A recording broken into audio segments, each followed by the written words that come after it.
नमस्कार, आज हामी कुराकानी गर्नेछौँ अस्ट्रेलियामा बसोबास गर्ने नेपाली समुदायका दोस्रो पुस्ता सेकेन्ड जेनेरेसन तपाईँ हाम्रा छोराछोरी उनीहरूको प्रगति र नेपालप्रति उनीहरूको धारणा कस्तो छ त आउनुहोस् उहाँहरूसँग कुराकानी गरौँ। हाम्रो कथा, हाम्रो आवाज, हाम्रो स्टोरीमा। तपाईँको परिचय? नमस्ते सबैजनालाई, मेरो नाम शिशिर खनाल हो। म यहाँ ब्रिस्बेन अस्ट्रेलियामा बसिरहेको छु अनि अहिले चाहिँ म मेरो 5th year of medicine at UQ मा छु अहिले चाहिँ। अनि excited for this interview with City Vision today. Shishir, अब तपाईँ कहाँ जन्मिनु भएको थियो नेपालमा? हजुर। र कहिले यहाँ आउनुभएको थियो? हजुर, म चाहिँ नेपालमा भैरवमा जन्मेको अनि भैरवमा जन्मेको थिएँ अनि म यहाँ 5 साल हुँदाखेरि आएको थिएँ ब्याक इन 2009। नेपाल भन्ने बित्तिकै शिशिरलाई चाहिँ के आउँछ दिमागमा, मनमा के आउँछ सुरुमा? नेपाल भन्ने बित्तिकै चाहिँ एउटा फिलिङ अफ होम, घर जस्तो याद आउँछ अङ्कल। उहाँले म यहाँ हुर्केँ पनि जन्मेको नेपालमै हो नि त, मान्छे घर हाम्रो जहिले पनि नेपालै हुन्छ है। यहाँ पनि घर बसाइन्छ तर मेन घर अब उतै हुन्छ, फ्यामिली जो भनिन्छ फ्यामिली फ्रेन्ड्सहरू हामी सबैजना नेपालमै हुन्छौँ। नेपालको फेभरेट मेमोरी चाहिँ के हुन्छ? नेपालको फेभरेट मेमोरी चाहिँ म अब यहाँ 4 years हुँदाखेरि 4-5 years हुँदाखेरि आएको थिएँ भन्छ। पहिलाको चाहिँ धेरै याद छैन है अनेस्टली भन्दाखेरि, तर हामी एभ्री कपल अफ इयर्स गइरहेको हुन्छौँ। अनि मेरो अहिलेसम्म फेभरेट मेमोरी चाहिँ आई थिङ्क मेरो दिदीको बिहा थियो है। त्यो म अब कति 12 साल हुँदाखेरि गइएको थियो। अब यस्तो यहाँ भएपछि धेरैवटा बिहा, धेरैवटा जो चाहिँ हाम्रो इम्पोर्टेन्ट इभेन्ट्सहरू हुन्छ नेपालमा धेरै मिस भइरहेको हुन्छ। तिनमा जाँदाखेरि यो यस्तो कोर मेमोरी बन्छ कि जहिले जीवनभरिमै त्यो राख्ने जस्तो मेमोरी हुन्छ। अनि त्यो फेभरेट मेमोरी चाहिँ पहिला आफूलाई चाहिँ अस्ट्रेलियन जस्तो लाग्छ कि नेपाली जस्तो लाग्छ? पहिला आफूलाई अस्ट्रेलियन कि नेपाली अब दुइटै भन्न मिल्दैन है। पहिला आफूलाई नेपाली लाग्छ किनकि आफू हुनु त नेपाली नै हो नि त है। जहिले पनि अब जति अस्ट्रेलियामा बसे पनि वेयर यु फ्रम भन्दाखेरि जहिले पनि नेपाल नै भनिन्छ, ब्रिस्बेन भनिन्न, यहाँ भनिन्न है। अनि I think and of the day आफू को भन्दाखेरि आफू नेपाली नै हो नि त, आफ्नो कल्चर त्यही हो, आफ्नो हेरिटेज त्यही हो है। अब यो नेपाली कम्युनिटीले सेकेन्ड जेनेरेसनलाई हजुर नबुझेको कुरा चाहिँ के जस्तो लाग्छ? नबुझेको के जस्तो लाग्छ? नबुझेकै पनि होइन अङ्कल है, बुझ्नु नि कोसिस भयो है। इभेन्टहरू प्लानिङमै देखिन्छ हाम्रो सबैजनाको इन्भल्भमेन्ट गर्न खोजेकै छौँ हाम्रो कम्युनिटीले है। तर के चाहिँ बुझ्नुपर्छ भने Nepali second generation specially Nepali एउटा फरक ग्रुपै हो कि भन्नाले है। First generation second generation there is a lot of difference. जस्तो हामी ग्रो अप भइएछ है, कहाँ ग्रो अप भइएछ, हाम्रो कनेक्सन टु नेपाल, हाम्रो कनेक्सन टु अस्ट्रेलिया है, it's very different, it's quite unique as well. अब त्यो युनिकनेस चाहिँ सबै इभेन्टहरूमा कहिले रिफ्लेक्ट हुन्न है। जस्तै सेकेन्ड जेनेरेसन नेपालीहरूको निड्सहरूको वान्ट्सहरू है, हाम्रो method of interaction with everybody else it's quite unique है। त्यो युनिकनेस चाहिँ कहिलेकाहीँ इभेन्टहरूमा रिफ्लेक्ट नहुन सक्छ। ठिक छ, अब के गर्दाखेरि चाहिँ हामीलाई चाहिँ त्यो तिमीहरूलाई चाहिँ तिमीहरूको चाहिँ जुन छ नि उहाँहरूले नबुझेको कुरा चाहिँ के गर्यो भने चाहिँ अलिकति तिमीहरू चाहिँ एट्र्याक्सन हुन्छ, त्यसमा चाहिँ पार्टिसिपेन्ट हुन्छ, के हुन्छ? राइट, म चाहिँ यो क्वेसन चाहिँ अब इभेन्ट प्लानिङको अनुसार एन्सर गर्छु है। म पनि मेरो सोसाइटीहरूमा इन्भल्भमेन्टसँग धेरै इभेन्ट प्लान गरिरहेछ है। त्यसमा के फोकस हुनुपर्छ भने चाहिँ जुन इभेन्टहरू फर्स्ट जेनेरेसन नेपालीहरूलाई जस्तै हाम्रो पेरेन्ट्सहरूलाई एट्र्याक्ट गर्छ, इन्भल्भ गराउँछ, त्यो इभेन्टले सायद सेकेन्ड जेनेरेसनलाई गर्न नसक्छ है।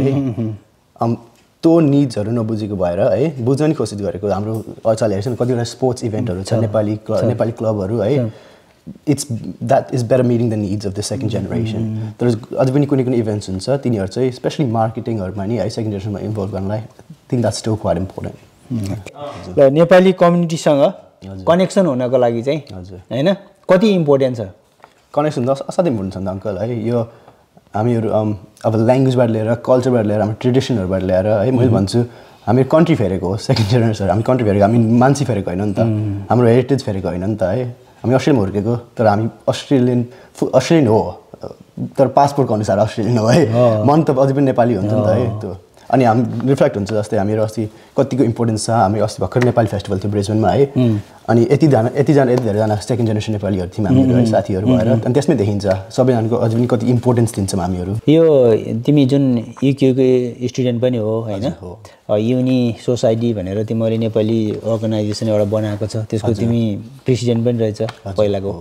अब त्यो सोसाइटीले चाहिँ नेपाली कम्युनिटीमा जोड्ने काम गरेको छ कि के छ त्यसको बारेमा अलिकति बताउनु। अफकोर्स हो सही भन्छ अङ्कल म लास्ट इयरको अब हाम्रो यहाँ UQ Nepalese club base at युक्यूको प्रेसिडेन्ट थिएँ है अनि यो द होल रिजन हाम्रो यो क्लब छ हाम्रो युक्यू स्टुडेन्टहरूलाई है सबैजना नेपाली स्टुडेन्ट इन पर्टिकुलर है सबैजनालाई सँगै ल्याउने है अनि त्यस्तो इभेन्ट्सहरू जुन अर्गनाइज गरिन्छ डेफिनेटली हाम्रो नेपाली कम्युनिटीसँग नजिक ल्याउनलाई नै अर्गनाइज गरेको हुन्छ है इन इभेन्ट्सहरूमा नेपाली स्टुडेन्ट्सहरू आएर है एकअर्कामा जस्तै हाम्रो लास्ट एउटा दसैँ रोयल थियो है भनेपछि दसैँमा हाम्रो कल्चरको बारेमा अगेन स्टुडेन्टहरूलाई नै रिफ्लेक्ट भयो है प्लस अरू नन नेपाली स्टुडेन्टहरू पनि इभेन्टमा हुन्छ त्यसमा हामीले झन् स्प्रेड गर्न पाइयो नि त है भनेपछि all in all I think Nepali कम्युनिटीसँग सँगै ल्याउन कोसिस गरिरहेछ अब तिमीहरूलाई चाहिँ त्यहाँ नेपाली कम्युनिटीमा ल्याएर इन्गेज चाहिँ कस्तो खालको प्रोग्राम ल्याएर इन्गेज गर्न सकिन्छ हजुर अफकोर्स यो हाम्रो प्लानिङमा पनि छ हामी जब हाम्रो मिटिङहरू हुन्छ नि हाम्रो सोसाइटीको एक्जिक्युटिभ मेम्बर्सहरूसँग हामीले कुन कुन इभेन्ट ल्याएर गर्न सकिन्छ कसरी इन्भल्भ गर्न सकिन्छ भनिन्छ है आई थिङ्क जुन इभेन्ट हामीले यङ्गर जेनेरेसनलाई अट्र्याक्ट गर्न सकिन्छ त्यो इभेन्ट्स अलरेडी छ हाम्रो हाम्रो के भन्छ हाम्रो नेपाली अर्गनाइजेसनहरूले नराखे पनि अरू organisation not Nepalese but like हाम्रो अदर कम्युनिटिजहरू छ इन्डियन कम्युनिटीहरूमा हेर्न पाइन्छ है तिनीहरूसँग अलरेडी त्यो इभेन्ट्स छ हामीले त्यो इभेन्ट्स चाहिँ यता इम्प्लिमेन्ट गर्नुपर्छ फर इक्जाम्पल बल भन्ने एउटा इभेन्ट हुन्छ जुन धेरै सोसाइटीले होस्ट गरेको हुन्छ है जस्तै हिजो पनि हाम्रो मेडिसिन बल थियो ल बल हुन्छ इन्डियन बल हुन्छ श्रीलङ्कन बल हुन्छ हाम्रो नेपाली बल चाहिँ अहिलेसम्म भएको छैन हामीले हामीले त्यो पनि ल्याउन सकिन्छ कि भन्ने भएको छ तर त्यसको लागि अ लट अफ नम्बर्स चाहिन्छ क्या है त्यस्तो इभेन्टहरूमा चाहिँ आई थिङ्क केही नयाँ हो नि त केही पहिला नभएको है यो त एभ्री इयर हुन्छ भन्ने त्यस्तो भएन नि त यो समथिङ न्यू हुँदाखेरि आई थिङ्क द सेकेन्ड जेनेरेसनलाई मजाले इम्प्रुभ गर्न सकिन्छ हाम्रो त्यस्तो चाहिँ तर त्यसमा चाहिँ हामीले बुझ्नुपर्छ कि हाम्रो सेकेन्ड जेनेरेसनलाई के चाहिएछ कस्तो इभेन्टहरू चाहिएछ है कसरी इन्भल्भ गराउन सकिन्छ अब एउटा लास्टमा अर्को एउटा क्वेसन छ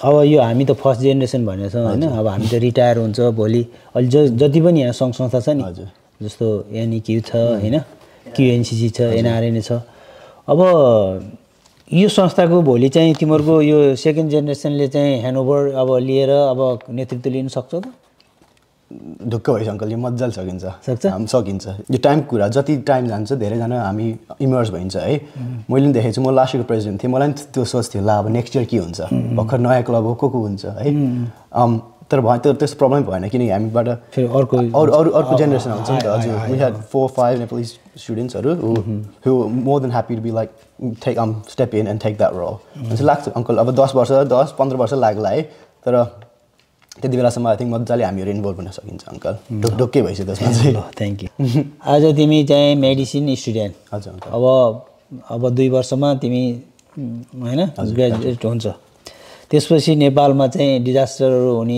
एनी होइन अब बाढी पहिरो आउँछ के आउँछ अर्थको गइरहेको छ त्यस्तो बेलामा नभए पनि नर्मल अरूमा पनि जस्तो यो मेडिकल के भन्छ शिविर चलाएर त्यहाँ हेल्प गर्ने चाहिँ कस्तो तिम्रो केही प्लान छ कि छैन कि के छ अङ्कल मेरो definitely uncle after 2 years graduate भएपछि है आफ्नो कम्युनिटीलाई गिभ ब्याक त दिने हो है अङ्कल तर यो कम्युनिटी अस्ट्रेलियामा मात्र होइन नेपालमा पनि गिभ ब्याक गर्नुपर्छ है जस्तो लाग्छ इभन नेक्स्ट इयर मेरो प्लान छ कि मेरो इलेक्टिभ प्लेसमेन्ट म नेपालमै गरेर गर्छु है म युनिसँग अरेन्जमेन्ट गरिरहेको छु अहिले पनि है सो होपफुली नेक्स्ट इयरबाटै सुरु हुन्छ मेरो त्यो I guess that kind of journey to give back to my community give back आफ्नो देशमा गएर सर्भिस दिने है अनि मोस्ट डेफिनेटली अङ्कल शिशुको धेरै समय लिएँ मैले त्यसको लागि धन्यवाद थ्याङ्क यू यो कार्यक्रम तपाईँहरूलाई कस्तो लाग्छ तपाईँहरूको सल्लाह सुझाव हाम्रो कमेन्ट बक्समा लेख्नुहोला हस्त आजलाई म लगायत हाम्रो टिमलाई बिदा दिनुहोस् नमस्ते